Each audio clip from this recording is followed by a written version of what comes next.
matinale d'Europe 1, 6h30, 9h. Maxime Switek. Le débrief de la matinale, tous les temps forts, à commencer par cette question. Emmanuel Macron veut réformer le code du travail par ordonnance dès cet été, mais qu'en pense le secrétaire général de la CFDT? Écoutez la réponse de Laurent Berger, il était l'invité de l'interview Vérité à 7h45.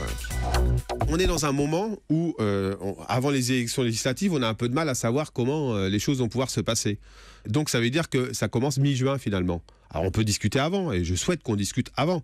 Mais mi-juin, pour août, pour traiter des questions qui sont des questions lourdes, ça me paraît trop précipité. Ça veut dire que ce n'est pas le principe en tant que tel des ordonnances qui vous gêne, c'est le calendrier. Oui, je tiens à le dire. Et d'ailleurs, le débat qui se fait autour des ordonnances aujourd'hui, c'est simplement parce qu'on n'a pas de fonds à se mettre sous la dent. Jean-Luc Mélenchon sera à Marseille aujourd'hui. Le leader de la France insoumise doit y officialiser sa candidature aux législatives. Écoutez la réaction de son adversaire socialiste Patrick Mennucci, également candidat dans la 4e circonscription des Bouches-du-Rhône. C'était dans le journal de 7h.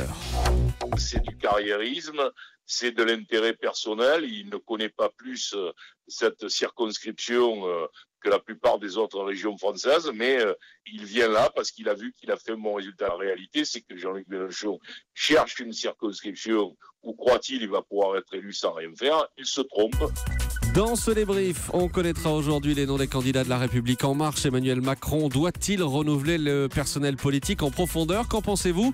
Parole de français, c'était à 7h18 et c'était avec notre correspondant à Lyon, Jean-Luc Boujon. Quitte à tout changer, autant tout changer et pas recycler. Je pense qu'il faut prendre un risque. Ça serait triste de revoir les mêmes têtes. Place aux jeunes, ça va faire bouger un peu le cocotier. Le pays est dirigé depuis plus de 30 ou 40 ans par des gens qui sont soi-disant expérimentés et la situation n'a pas vraiment évolué. Je sais qu'on a une mauvaise image des vieux routiers politiques, mais c'est quand même pas tous des abrutis et pas tous des voleurs. Peut-être qu'il aura besoin un peu d'outils qui ont déjà servi, quoi. C'est une journée spéciale impôt sur Europe 1. Certains Français ne sont pas vraiment prêts à faire leur déclaration sur Internet. Écoutez ces témoignages tirés du journal de 7h. Je ne fais aucun achat sur Internet, parce que ça, je ne suis pas assez confiance déjà là-dessus. Ce sont encore des contraintes que l'on nous impose. Je vais avoir 90 ans, alors l'Internet, ça ne me passionne pas. Si vous voulez, j'aime mieux faire autre chose. Moi, j'aime bien l'ordinateur, mais pour voir mes photos, mes messages. Ce qui scandalise tous ces contribuables, c'est l'amende de 15 € théoriquement infligée à ceux qui restent au papier. Oh, une amende! C'est encore plus dégueulasse. C'est très enquiquinant, je vais vous dire. Ça, je trouve que c'est très moche. Il faut mettre des amendes pour tout. Voilà, journée spéciale impôt sur Europe 1 en partenariat avec l'Ordre des experts comptables et le Parisien aujourd'hui en France. Si vous avez des questions pour remplir votre déclaration, vous pouvez appeler le 3921 toute la journée. À 4 ans, une petite fille a décidé de fuguer par amour. L'histoire du jour fait la une de la Nouvelle République.